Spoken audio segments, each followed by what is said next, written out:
ഗോവയിലത്തെ ഒരു സൺസെറ്റ് കണ്ടാലോ നമുക്ക്? അതിന് മുന്നേ പറയേണ്ട കാര്യം എന്ന് വെച്ച് കഴിഞ്ഞാൽ നമ്മൾ ഇന്നലെ പോയ ഹിസ്റ്റോറിക്കൽ പ്ലേസായ ചർച്ചുകളെ കുറിച്ചാണ്.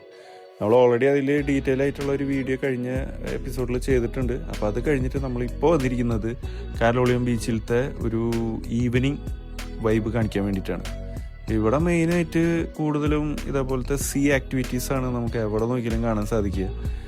ഈ ഒരു പാരാഗ്ലൈഡിങ്ങിൻ്റെ ആ ഒരു സംഭവം കണ്ടല്ലോ, അത് എന്താ പറയുക, ഇവിടുന്ന് ടേക്ക് ഓഫ് ചെയ്ത് അത് മുകളിലെത്തി അത് താഴെ എത്തുന്ന വരെ നമ്മൾ പേടിക്കണം. കാര്യം എന്ന് വെച്ച് കഴിഞ്ഞാൽ ഒരു പ്രാവശ്യം ഒരു ഗസ്റ്റ് ഇതുപോലെ തന്നെ പോയിട്ട് ഈ ഒരു റോപ്പ് പൊട്ടിപ്പോയി. അപ്പോൾ അതുകൊണ്ട് തന്നെ നമ്മൾ ഇങ്ങനെയുള്ള ആക്ടിവിറ്റീസ് ഒക്കെ ചെയ്യുമ്പോൾ വളരെയധികം സൂക്ഷിച്ചിട്ട് മാത്രം അവർ പറയുന്ന സേഫ്റ്റി പ്രിക്കോഷൻസ് ഒക്കെ മസ്റ്റായിട്ട് നമ്മൾ ഫോളോ ചെയ്യണം.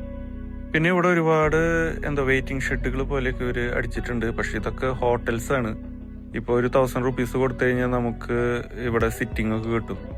അതുപോലെ തന്നെ ഒരു 500 രൂപ മുതൽ 2000-3000 രൂപ വരെയൊക്കെയാണ് ഇവിടെ ബോട്ടിങ്ങിന് റേറ്റ് വരുന്നത്. നിങ്ങൾ വില പേശി സംസാരിക്കാൻ അറിയുന്ന ആൾക്കാരൊക്കെ ആണെന്ന് വെച്ച് കഴിഞ്ഞാൽ വളരെ റേറ്റ് കുറവിന് നമുക്ക് ഈ ഒരു ആക്ടിവിറ്റീസ് ഒക്കെ ചെയ്യാൻ സാധിക്കും. പക്ഷെ എന്നാലും ഒരു ബേസിക് റേറ്റ് ഉണ്ട്, അതും വിട്ട് താഴില്ല. ശരിക്കും പറഞ്ഞാൽ ഓരോ ബീച്ചുകൾക്കും ഓരോ വൈബാണ്. ഏറ്റവും കൂടുതൽ ഫോറിനേഴ്സ് ഉള്ള ബീച്ചുകളായിരിക്കും നമുക്ക് ഇന്ത്യക്കാർക്ക് കുറച്ചും കൂടി അട്രാക്റ്റീവായിട്ട് തോന്നാം. അതുപോലെയുള്ളൊരു ബീച്ച് തന്നെയാണ് ഈ ഒരു ബീച്ച്. പിന്നെ ഒരുപാട് ഇതുപോലെ കുട്ടികളും വലിയവരായാലും മണ്ണിലൊക്കെ ഇങ്ങനത്തെ ഓരോ മോഡലുകളൊക്കെ ചെയ്തു വെച്ചിരിക്കുന്നത് കാണാം. അതൊക്കെ ഈ ഒരു ഈവനിങ് ടൈമിൽ നമുക്ക് ഈ ഒരു സൺസെറ്റ് ടൈമിലൊക്കെ ഇത് കാണുമ്പോൾ ഒരു പ്രത്യേക ഒരു വൈബ് തന്നെ ഫീൽ ചെയ്യും. അതിവിടെ വന്ന് കാണണം. ഈ വീഡിയോയിൽ കാണുന്നത് എത്രത്തോളം ഇമ്പാക്റ്റ് ഉണ്ടാക്കുന്നത് എനിക്കറിയില്ല. അതുപോലെ തന്നെ ഈ ഒരു പാരാഗ്ലൈഡിങ്ങിന്റെ ഒരു ഗസ്റ്റ് സ്റ്റാർട്ട് ചെയ്യാൻ പോവാന്ന് തോന്നുന്നു. അതൊക്കെ ഒരു 3000 രൂപ 4000 രൂപ റേഞ്ചിലേക്കാണ് അതിന് റേറ്റ് വരിക. അത് വീഡിയോ എടുക്കുന്നതിന് എക്സ്ട്രാ പേ ചെയ്യേണ്ടി വരും. അതുപോലെ തന്നെ ഈ ഒരു ബൈക്ക് ടൈപ്പ് സ്പീഡ് ബോട്ടുകളൊക്കെ ഉണ്ട്. ഇതിനും ഈ പറഞ്ഞ പോലത്തെ റേറ്റൊക്കെയാണ് വരിക. പക്ഷെ ഓരോന്നിന്റെയും ഡിസ്റ്റൻസും ഡ്യൂറേഷനും ഒക്കെ വളരെ കുറച്ചാണെന്ന് മാത്രം. തിരക്ക് കൂടുന്നതിനനുസരിച്ച് ഡ്യൂറേഷൻ കുറയും, തിരക്ക് കുറയുന്നതിനനുസരിച്ച് ഡ്യൂറേഷൻ അവർ കൂട്ടിത്തരും.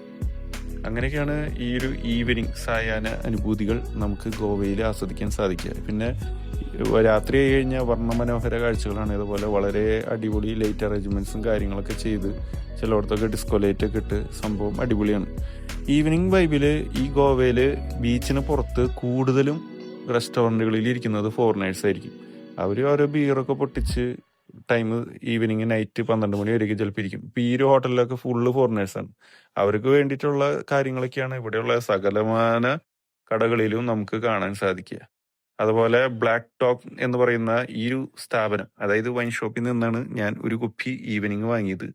അത് ഒരു കുപ്പി വാങ്ങി ഒരെണ്ണം അടിക്കാന്ന് വിചാരിച്ചപ്പോഴാണ് ഭക്ഷണത്തിന്റെ കാര്യം ആലോചിച്ചത്. അപ്പൊ നേരെ പോയത് ഇതായത് ഇവിടെ നിന്നാണ്. ഈ ഒരു ചെറിയൊരു ധാബ റെസ്റ്റോറന്റിലേക്കാണ് ഞാൻ പോയത്.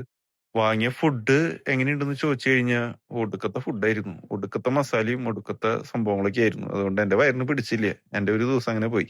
അപ്പൊ അതുകൊണ്ട് തന്നെ ഇവിടേക്ക് വന്നു കഴിഞ്ഞാൽ ഫുഡും റെസ്റ്റോറന്റൊക്കെ നോക്കി നല്ല ഫുഡുകൾ കിട്ടുന്ന കടകളിലോ അല്ലെങ്കിൽ KFC അല്ലെങ്കിൽ അങ്ങനത്തെ ബർഗർ ഹഡ് അങ്ങനെയുള്ള സാധനങ്ങളിൽ നിന്നും ഫുഡ് വാങ്ങി കഴിക്കുക.